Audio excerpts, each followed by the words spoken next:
আমার সফলতা একমাত্র আল্লাহর পক্ষ থেকে। সূরা হুদ আয়াত নং 11।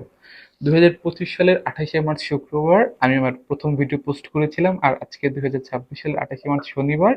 দেখতে দেখতে একটা বছর হয়ে গেছে আলহামদুলিল্লাহ। সেই সাকিব থেকে মোর ফ্রম এস এর জার্নির একটা বছর কিভাবে যে হয়ে গেল আমি কিছুই বুঝতে পারলাম না। সেই সাকিব, আমি একই সাকিব রয়েছি, আর আমার পেজ যা ছিল তাই আছে, কোনো পরিবর্তনই হয়নি। ইনশাল্লাহ হয়তো কোনো একদিন হবে। একটা পরিবর্তন অবশ্যই আসছে, সেটা হচ্ছে আমার একটা কনফিডেন্স লেভেল, আত্মবিশ্বাস। আগে একটা সংকোচ বোধ থাকতো, একটা লজ্জা থাকতো, পিছু টান থাকতো যে পাছে লোকে কিছু বলে, কিন্তু ওই বিষয়টা আমি ওভারকাম করে আসতে পারছি। এখন আর সেই সংকোচ বোধটা আমার মধ্যে আর নাই। অনেকটা আত্মবিশ্বাস সাহসী নিয়ে আমি এখানে আসছি, একটা বছর পার করে ফেলেছি, যদিও কিছুই আমি করতে পারিনি সেরকম, না কোনো ভিডিও, না কোনো কিছু আপনাদের সঙ্গে শেয়ার করতে পেরেছি, কিছুই না। আমি যে সাকিব সেই সাকিবই আছি, শুধু নিজের যে একটা আত্মবিশ্বাস, এখানে একটা পরিবর্তন আমার আসছে। তো কিভাবে যে একটা বছর দেখতে দেখতে চলে গেলাম কিছুই জানি না। সেই নাভিজ থেকেই শুরু করেছিলাম ফার্স্ট ভিডিও, আর আজকে যেহেতু একটা বছর, সেই নাভিজ থেকে আবার একবার ট্রাই করি। একই জায়গায় একই পাঞ্জাবিতে একইভাবে আবার একবার আসলাম আপনাদের মাঝে আমি সাকিব। অবশ্যই আপনারা আমার জন্য দোয়া করবেন। আমি যে লক্ষ্য বা যে উদ্দেশ্য নিয়ে এখানে আসছি, যেহেতু একটা বছর অনেকটা সময়, কিন্তু 365টা দিন আমি পার করে ফেলেছি, আমার অনেক সময় ব্যয় করতে হয়েছে। যেহেতু ঢাকা শহরে ব্যাচেলার থাকি, অনেকটা কষ্ট করতে হয়েছে, পরিশ্রম করা লাগছে আমাকে। তারপর কি আর করার, ভাগ্য কখন যে কোথায় কাকে নেয় কেউই আমরা জানি না। আমি কি কখনো জানতাম বলেন যে আমি এখানে আসবো? মানে এইখানে বলতে কি, কিছুই তো আর করতে পারিনি। মানে এই যে একটা পেশাও না ঠিক, একটা নিজের ইচ্ছা বা শখ পূরণ করার জন্য আমি যে এই লাইনে আসছি, কই থেকে যে কি হয়ে গেল আমি নিজেও জানি না। একটা বছর তো অলমোস্ট আলহামদুলিল্লাহ শেষ করেই ফেললাম, কিন্তু কিভাবে যে কি হয়ে গেল আমি সেটাও জানি না, সবই আল্লাহর ইচ্ছা। আসলে ভাগ্যই মানে অনিশ্চিত, কখন কাকে কোথায় নেবে আমরা কেউই জানি না। অবশ্যই আপনারা আমাকে আমার জন্য দোয়া করবেন। আমি যে উদ্দেশ্য বা লক্ষ্য নিয়ে এখানে এসেছি সেটা যেন বাস্তবায়ন করতে পারি, সফল হতে পারি। আমার শখ ইচ্ছা গুলি যেন আমি পূরণ করতে পারি। আর কি বলবো বলেন, কিভাবে যে একটা বছর হয়ে গেল আমি কিছুই বুঝতে পারলাম না। তো আরেকবার একটু নাচটা ট্রাই করি না? ফার্স্ট ভিডিও তো এটাই দিয়ে শুরু করেছিলাম আমি। এইখানে দুধ আছে, সেই খেজুরও আছে আমার কাছে। তখনও ভিডিওটা কিন্তু অনেক গভীর রাত্রে করেছিলাম, আজকেও সেম। এখন প্রায় 12:30 হয়তো বা বেজে গেছে, সবাই ঘুমাই গেছে। আমি আর আমার ভাইগনা দীপ সজাগ আছে এই ভিডিওটা করার জন্য। আর খুব সকালে আমাকে ঢাকা চলে যেতে হবে। দেখেন কত কষ্ট করা লাগে আমাকে, কিছুই করার নাই বলেন, এটাই স্বাভাবিক।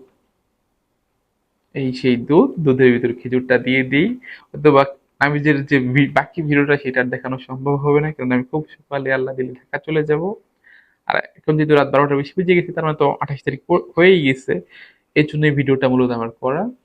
আর জানি না আসলে আপনাদেরকে আমি সেরকম ভাবে কোনো কিছু দিতে পেরেছি কিনা।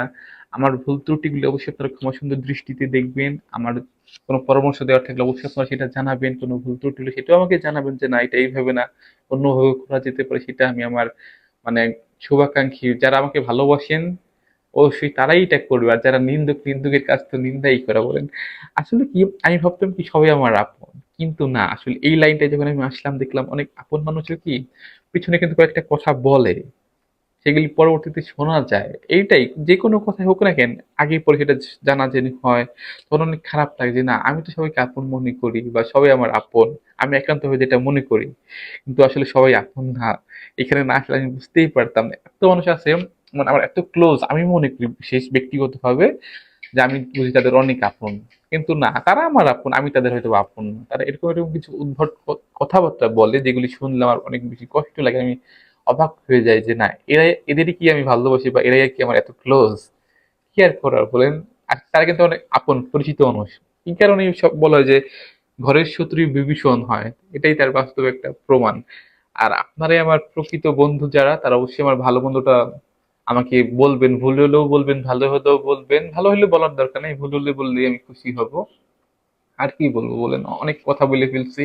আর এই যে তো একটা বছরের জার্নি আমার জন্য সময়টা অনেক বেশি ছিল, কিন্তু হয়তো বা আপনাদের কাছে অনেক ছোট সময় একটা মনে হবে, কিন্তু আমার জন্য অনেক বড় একটা সময় ছিল। আর এই পুরোটা সময় আমার পরিবার, বিশেষ করে আমার মা আমাকে অনেক সাপোর্ট দিয়েছে। আমার ভাবি তো ছিল, আমার বোন পাখি, ও আমাকে অনেক উৎসাহ যোগাইছে আমার ভালো মন্দ, কয়টা বিয়ে হইলো, কি হইলো না হইলো, কিভাবে কি করা উচিত, ও অনেক উৎসাহ দেয়। আমার বড় বোন আখি, আমার খালা আছে, আসলে এরকম কয়েকজন হাতে গোনা লোক আছে, তারা সবসময় আমাকে উৎসাহ দেয় যে না, কিভাবে কি করতে হবে না করতে হবে।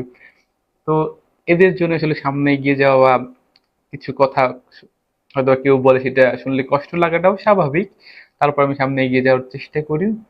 এদের জন্য আমি এখনো এখানে আছি, নাইলে হয়তো কখন কি করে ফেলতাম জানি না। আর যেহেতু আসছি, একটা বছর পার করে ফেলছি, তো আরো কিছু বছর পার করতে চাই, আরো কিছুদিন সময় ব্যয় করতে চাই। দেখি, সবাই তো কিছু একটা ট্রাই করে বা সফল হওয়ার চেষ্টা করে। সবাই যে একই জায়গায় গেলে সফলতা পাবে বা একই সেক্টরে যে সবাই যাবে তাও না। সবাইকে ভিন্ন ভিন্ন সেক্টর, তার ব্যক্তিত্ব, তার রুচি, তার পছন্দ, তার সাথে যেটা যায় মানুষ, এইভাবে অনেক সেক্টরে অনেকজন বেছে নেয়। অথবা আমার সাথে এটাই মানানসই, তাই আমি এখানে আসছি। সফল হব কিনা জানি না, সেটা অনেক দূরের কথা। জানি না ভাগ্যে কি আছে। তো তারপর ট্রাই করি। আর অবশ্যই পরিবারের দোয়া তো আছে, আর আপনাদেরও দোয়া চাই, তাইলে হয়তো ইনশাল্লাহ আমি একদিন সফল হব। আপনারা সবাই আমার জন্য দোয়া করবেন, এটাই চাই, আর কোনো চাওয়া পাওয়া কারো কাছ থেকেই নাই। অনেক ক্লান্ত, একটা খেজুর খাওয়া যাক। অনেক রাত হয়ে গেছে, বলেন কি করব, সবই আপনাদের জন্য। অবশ্যই আপনারা আমার জন্য দোয়া করবেন। আমার সামনের দিনগুলি যেন আরো সুন্দর হয়, আমার পথ চলাটা যেন মহান আল্লাহ আরো সহজ করে দেন, এটাই চাই। আর হয়তোবা সামনে কিছু একটা করবো, সেটাও আপনাদের সঙ্গে জানাবো আশা করি খুব শীঘ্রই। তো আজকের মতো এখানেই শেষ করি। সবাই ভালো থাকেন, সুস্থ থাকেন। আল্লাহ হাফেজ সবাইকে। আর সবাই অবশ্যই আমার জন্য দোয়া করবেন। আর হ্যাঁ, অবশ্যই যেতে হবে বহুদূর, আপনাদের সঙ্গে নিয়েই।